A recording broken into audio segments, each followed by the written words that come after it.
ভারতের স্বাধীনতা সংগ্রামে এমন কিছু নাম আছেন যারা নীরবে ভারতের ইতিহাসের কথা রচনা করেছেন।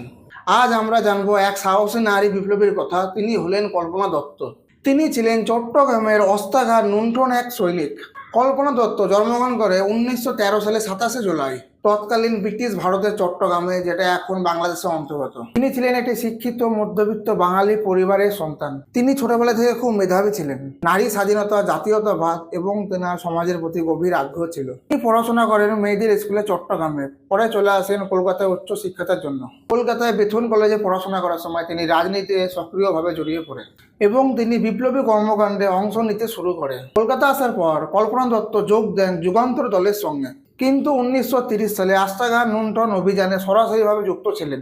বিপ্লবী নেতা মাস্টারদা সূর্য সেনের নেতৃত্বে এই অভিযান সংগঠিত হয়। কল্পনা দত্ত ছিলেন অতি সাহসী। নারীদের মধ্যে ছিলেন সেই গুটি কয়েকের মধ্যে একজন যিনি অস্ত্র চালানো ও বিপ্লবী প্রশিক্ষণে পুরুষদের সঙ্গে সমানভাবে অংশ নেন।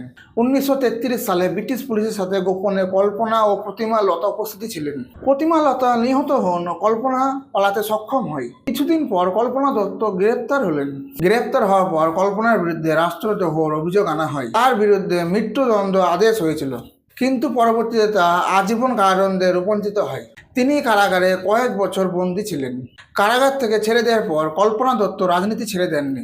তিনি পরবর্তীকালে কমিউনিস্ট পার্টিতে যোগদান দেন এবং সমাজতান্ত্রিক আন্দোলনে সক্রিয় থাকে। তিনি বিয়ে করেন আরেক বিপ্লবী PC যোশীকে, যিনি ভারতের কমিউনিস্ট পার্টির অন্যতম নেতা ছিলেন। কল্পনা দত্ত পরবর্তীকালে আত্মজীবনীমূলক বই লেখেন, যেখানে তার বিপ্লবী জীবনের অভিজ্ঞতা তুলে ধরে রেখেছেন। 2003 সালে 8ই ফেব্রুয়ারি কল্পনা দত্তর মৃত্যু হয়।